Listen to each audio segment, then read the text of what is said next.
बिस्मिल्लाहिर्रहमानिर्रहीम।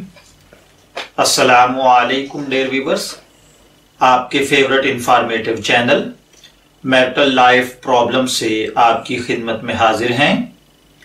हमारा आज का मौजू गुफ्तगू ख़वातीन का माथे पर बिंदिया लगाना कैसा है।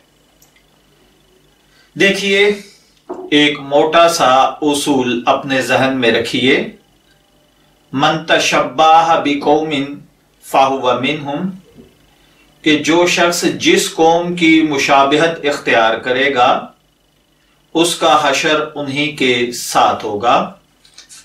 और एक और बात अपने जहन में बिठा लीजिए कि आम उसूल ये है, जिस चीज की ममानियत न की गई हो उसका इस्तेमाल जायज है, लेकिन मुसलमानों को ऐसी चीज का इस्तेमाल करने से ममानियत की गई है जो गैर मुस्लिमों की पहचान हो, जो इस रिवायत के जुमरे में आती हो कि मन तशब्बाह बिकौमिन फाहुवा मिनहुम, कि वो किसी कौम की मुशाबिहत इख्तियार करने के दायरे कार में आ जाती हो तो उसका इस्तेमाल ममनू तसव्वर किया जाएगा।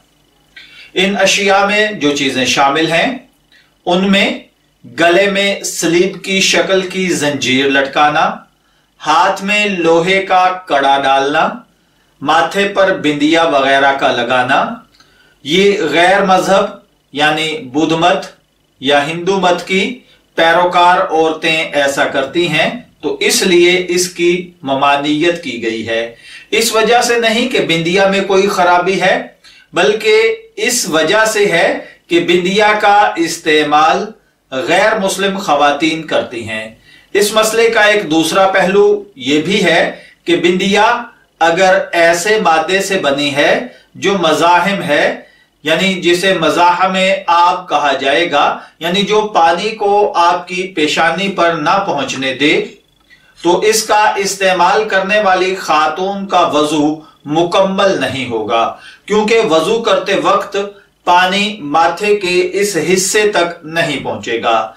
जब बिंदिया लगी हुई है और वजू मुकम्मल ना होने का मतलब यह है कि उस खातून की नमाज और दीगर इबादत गैर मुअस्सर रहेंगी।